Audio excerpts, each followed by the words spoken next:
11 सितंबर 2001 एक ऐसा खौफनाक दिन जिसने अमेरिका को हिलाकर रख दिया। एक ऐसा दिन जिसने शायद हमेशा के लिए दुनिया को बदल कर रख दिया। 20 साल बाद भी इस दिन का असर आज के दिन तक आपकी रोजमर्रा की जिंदगी पर दिखता है। आप यकीन नहीं करोगे कि किन मायनों में इस एक दिन ने आपकी जिंदगी पर इम्पैक्ट डाला है। आइए आज के वीडियो में जानने की कोशिश करते हैं। Today, our fellow citizens, our way of life, our very freedom came under attack in a series of deliberate and deadly terrorist acts. Of the Pentagon. Now this is what it looked like moments ago. My God. 11 सितंबर की सुबह का समय था। American airlines की flight 11 take off करती है Boston के international airport से। इस फ्लाइट की डेस्टिनेशन है लॉस एंजलिस। करीब 92 लोग इस हवाई जहाज में सवार हैं, जिनमें से 11 क्रू मेंबर्स हैं और 81 पैसेंजर्स हैं। फ्लाइट टेक ऑफ होने के करीब 15 मिनट बाद पता चलता है कि इन 81 पैसेंजर्स में से एक्चुअली में 5 हाईजैकर्स हैं। ये हाईजैकर्स प्लेन को हाईजैक कर लेते हैं, पैसेंजर्स को ओवरपावर करके जबरदस्ती कॉकपिट में घुसते हैं। इनमें से एक इंसान है मोहम्मद अत्ता, जो ट्रेंड है as a pilot. By nationality ये एक इजिप्शियन है और 33 साल का है। ये पायलट और को पायलट से प्लेन का कंट्रोल छीनता है और प्लेन को सीधा वर्ल्ड ट्रेड सेंटर की ओर उड़ाता है। वर्ल्ड ट्रेड सेंटर दोस्तों उस वक्त की बड़ी ही मॉन्यूमेंटल हिस्टोरिक बिल्डिंग थी अमेरिका में, और एक समय में ये दुनिया की सबसे ऊंची बिल्डिंगें हुआ करती थी। ये न्यूयॉर्क की शान थी। ये प्लेन वर्ल्ड ट्रेड सेंटर का जो नॉर्थ टावर था उसमें ले जाके क्रैश कर दिया जाता है हाईजैकर्स के द्वारा। What is that? Somebody hit the World Trade Center or the... It's a trade center. The World Trade Center. It's 8:52 here in New York. I'm Bryant Gumbel. We understand that there has been a plane crash on the southern tip of Manhattan. You're looking at the World Trade Center. ये crash होता है सुबह के 8:46 AM पर। उस वक्त के जो यूएस के प्रेसिडेंट थे जॉर्ज बुश, वो इस समय में एक फ्लोरिडा के स्कूल को घूमने जा रहे थे। रास्ते में थे वो, और उनके जो white house chief of staff हैं उन तक जब खबर पहुंचती है इस क्रैश की, वो जॉर्ज बुश को बताते हैं और बुश को यकीन नहीं होता। वो कहते हैं ये तो अनबिलीवेबल है कि ऐसा कोई कर भी सकता है। वो कहते हैं श्योरली जो पायलट है उसे कोई हार्ट अटैक आया होगा तभी ये प्लेन इस बिल्डिंग में क्रैश कर गया, नहीं तो ऐसा कैसे हो सकता है। Sir? It appears a small twin-engine prop plane crashed into one of the towers at the World Trade Center in New York City. Our collective response was, oh, what a horrible accident. The pilot must have had a heart attack or something. इसके सिर्फ 17 minute बाद पता चलता है कि United airlines की flight 175 को भी हाईजैक किया जा चुका है 5 हाईजैकर्स के द्वारा। एक बार फिर से हाईजैकर्स पायलट्स को ओवरपावर कर देते हैं और प्लेन का कंट्रोल छीन लेते हैं, क्योंकि सिर्फ 17 मिनट बाद पहले क्रैश के ये हाईजैकर्स एक बार फिर से वर्ल्ड ट्रेड सेंटर की ओर इशारा करते हैं और साउथ टावर में प्लेन ले जाकर क्रैश कर देते हैं। दूसरा क्रैश दूसरे टावर में।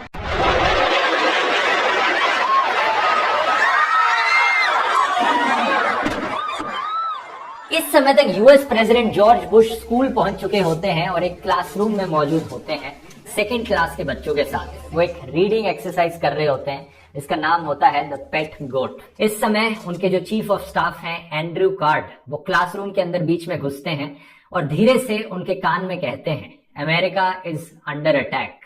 लेकिन जॉर्ज बुश उस क्लासरूम में बैठे रहते हैं। वो अपनी रीडिंग एक्सरसाइज को कंटिन्यू रखते हैं और अगले 7 मिनट तक एक्सरसाइज चलती रहती है। बच्चों के साथ वो बातचीत करते हैं, फोटोज लेते हैं बच्चों के साथ और टीचर्स के साथ बच्चों को कॉम्प्लीमेंट करते हैं।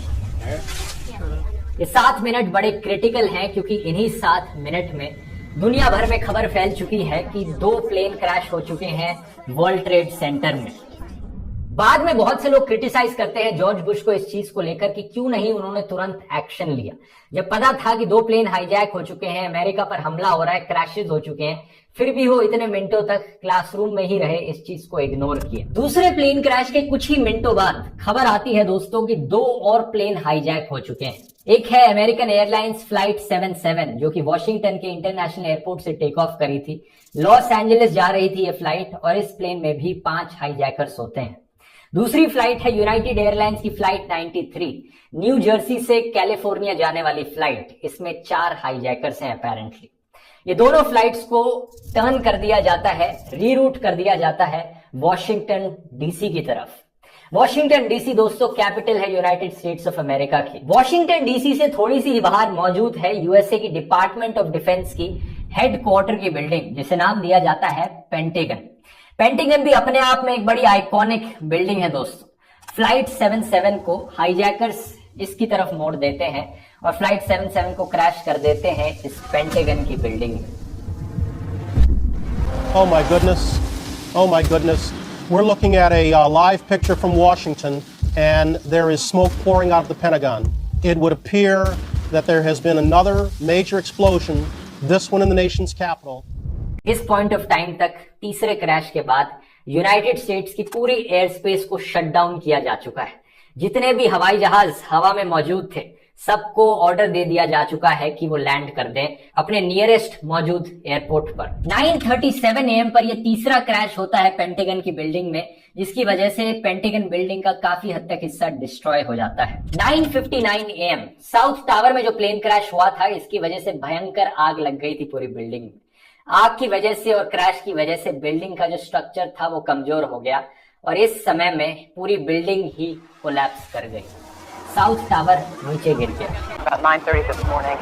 And this is the collapse. We're showing you, this is the collapse, ladies and gentlemen, on videotape. The collapse that just happened. Unbelievable. इसी बीच चौथे हाईजैक्ट प्लेन का डर सबको सताने लगा। यूनाइटेड एयरलाइंस की फ्लाइट 93 जो चौथा प्लेन था हाईजैक होने वाला, लोगों को डर लगने लगा कि कहां पर ये हाईजैकर्स इस प्लेन को क्रैश करवाएंगे। ये सस्पेक्ट किया गया कि ये प्लेन क्रैश एक्चुअली में करवाया जाएगा व्हाइट हाउस में या फिर यूएस के कैपिटल में। अब व्हाइट हाउस बहुत ही इंपॉर्टेंट जगह है यूनाइटेड स्टेट्स की, क्योंकि ये यूएस के प्रेसिडेंट का रेजिडेंस है, वहां पर यूएस के प्रेसिडेंट रहते हैं और यूनाइटेड स्टेट्स की कैपिटल बिल्डिंग भी यूएस फेडरल गवर्नमेंट की लेजिस्लेटिव सीट है। तो बेसिकली आप कैपिटल हिल को इंडियन पार्लियामेंट से कंपेयर कर सकते हो, ये उसकी इक्विवेलेंट है। तो ये सस्पेक्ट किया गया था चौथे प्लेन का टारगेट या तो व्हाइट हाउस होगा या फिर ये कैपिटल हिल की बिल्डिंग होगी। दूसरी तरफ इस हवाई जहाज में जो लोग मौजूद थे, जब प्लेन हाईजैक हुआ तो इनमें से कुछ लोगों ने अपने फोन्स को टर्न ऑन कर दिया। इन्हें फोन कॉल्स आने लगी अपने फैमिली मेंबर्स की, जिन्होंने इन्हें बताया कि एक्चुअली में क्या हो रहा है अमेरिका में। 3 प्लेन क्रैश किए जा चुके हैं, वर्ल्ड ट्रेड सेंटर पर अटैक हो रखा है और वर्ल्ड ट्रेड सेंटर कोलैप्स भी किया जा चुका है। जल्द ही इस प्लेन में बैठे पैसेंजर्स ने रियलाइज कर लिया कि यहाँ पर हो क्या रहा है। इनका प्लेन भी हाईजैक हो चुका है और बाकी हाईजैक्ट प्लेन्स को जैसे क्रैश करवाया गया है, इनका प्लेन भी जल्द ही क्रैश करवाया जा सकता है। इनके सामने ज्यादा कोई ऑप्शंस नहीं थे, या तो ये बैठे बैठे हाईजैकर्स को देखते रहते कि कैसे वो इस प्लेन को भी क्रैश करवा देंगे, या फिर ये हिम्मत उठाते उन हाईजैकर्स से लड़ने की। और इन लोगों ने दोस्तों हिम्मत दिखाई उन हाईजैकर्स से लड़ने की। यूनाइटेड एयरलाइंस फ्लाइट 93 में बैठी आम जनता ने फाइट बैक करना शुरू किया हाईजैकर्स के अगेंस्ट। प्लेन में हल्ला मच गया। अब आगे की कहानी दोस्तों इतनी क्लियर नहीं है कि एग्जैक्टली में हुआ क्या। ऑडियो रिकॉर्डिंग्स जरूर मौजूद हैं उस वक्त की प्लेन की, आज के दिन भी आप उन्हें सुन सकते हैं, लेकिन ये एग्जैक्टली हम नहीं जानते कि जो पैसेंजर्स फाइट बैक कर रहे थे वो एक्चुअली में कॉकपिट तक पहुंच पाए या नहीं पहुंच पाए, वो हाईजैकर्स को ओवर पावर कर पाए या नहीं कर पाए, ये हम नहीं जानते।